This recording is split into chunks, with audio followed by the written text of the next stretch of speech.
Senhoras e senhores, respeitável público, está começando mais um vídeo aqui no meu canal para trazer os bastidores desse interesse do futebol europeu na contratação do Beraldo. A gente começa com a informação do Gabriel Sá, ele trouxe através das suas redes sociais de que o Beraldo tem o interesse do Barcelona, gigante espanhol, que sinaliza aí uma boa oferta do ponto de vista financeiro para o Beraldo no fim do ano, lá para dezembro, até quem sabe começo de janeiro ali de 2024, o Barcelona pode fazer essa proposta oficial pelo jogador.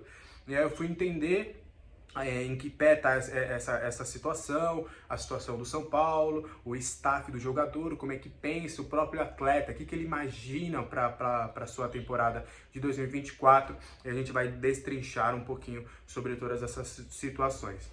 Primeiro, Beraldo. Beraldo ele está muito confortável com toda essa situação. Por quê?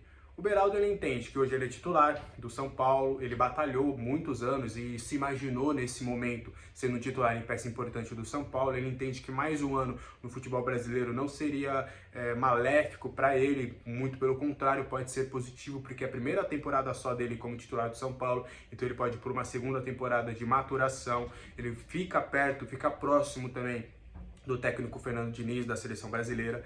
Então ele está numa situação onde ele deixa tudo nas mãos do clube. E o que o clube pensa?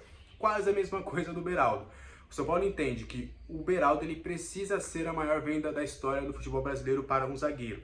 E para que isso aconteça, tem que ser algo em torno de 20 a 21 milhões de euros. E o São Paulo entende que uma proposta desse porte ele vai aceitar, porque por mais que o Beraldo tenha potencial na próxima temporada, até quem sabe, para chegar na seleção brasileira e tudo, o São Paulo entende que não pode perder uma oportunidade dessa. Não é a toda hora que um clube da Europa vem com uma proposta de 20 milhões de euros para um zagueiro. Então o São Paulo entende que essa quantia seria benéfica por inúmeras razões. Pode reinvestir no elenco, pagar dívidas, fluxo de caixa, enfim. Ou do outro cenário, caso não chegue uma proposta nesses valores, o São Paulo entende que vai ter um titular absoluto na próxima temporada para a disputa da Copa Libertadores 2024.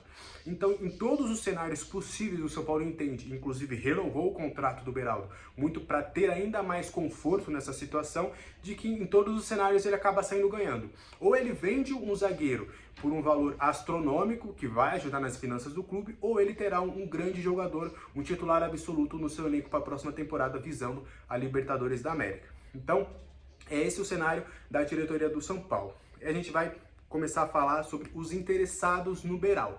Eu fui entender, fui buscar mais informações, o que há de fato, o que tem de verdade, o que tem de oficial, o que não tem, o que é sondagem. Vamos lá. Primeiro ponto. O que teve de oficial do São Paulo em relação ao Beraldo na última janela de transferências. Brighton fazendo uma proposta oficial, assinada, carta, bonitinho, 6 milhões de euros pelo jogador. São Paulo recusou, o Beraldo já era titular absoluto do time naquele momento. Houve uma sinalização do Wolverhampton da Inglaterra de que pagaria 8 milhões de euros numa proposta oficial pelo Beraldo. São Paulo falou, por essa quantia eu não negocio. Respondeu das duas formas, 15 milhões de euros na época, tá? Hoje o São Paulo quer 21 milhões de euros pelo jogador. Na época o São Paulo falou, não, só vendo por 15 milhões de euros é pegar ou largar, e os clubes recuaram nas tratativas. Isso foi o que teve de oficial, tá? O que teve de sondagem, Manchester City, Real Madrid, Barcelona, Bayern e Juventus. Foram essas 5 equipes que tiveram sondagens mais fortes pelo jogador para entender alguns cenários. Teve um pouquinho de PSG, de outras equipes do futebol inglês, mas foram mais essas 5 equipes aí que sondaram a situação do jogador para saber mais detalhes, para saber o quanto ele ganha, o quanto o São Paulo gostaria do jogador, para entender também as características dele, como é o comportamento dele no dia a dia, entender todos esses cenários, tá? Então o São Paulo, ele sabe que vai chegar propostas oficiais para o jogador. Ele tem total ciência disso, como para alguns outros atletas. Mas o São Paulo só venderá o jogador por uma proposta muito boa do ponto de vista financeiro. Com o título da Copa do Brasil, o São Paulo ele ganhou esse resguardo, né? Porque era um dinheiro que não estava no planejamento do clube. E também teve todas as rendas, né? A torcida do São Paulo tem sido muito impactante até nas finanças do clube. Por quê? Existia uma projeção do São Paulo faturar com bilheteria, só que estamos, antes mesmo da final da Copa do Brasil, o São Paulo já tinha batido essa meta de renda, porque o seu torcedor está ali presente, está em todo momento. Então o São Paulo ainda tem esse dinheiro a mais que veio da bilheteria. Então o 2023 do São Paulo, do ponto de vista financeiro, foi bem mais positivo do que se esperava.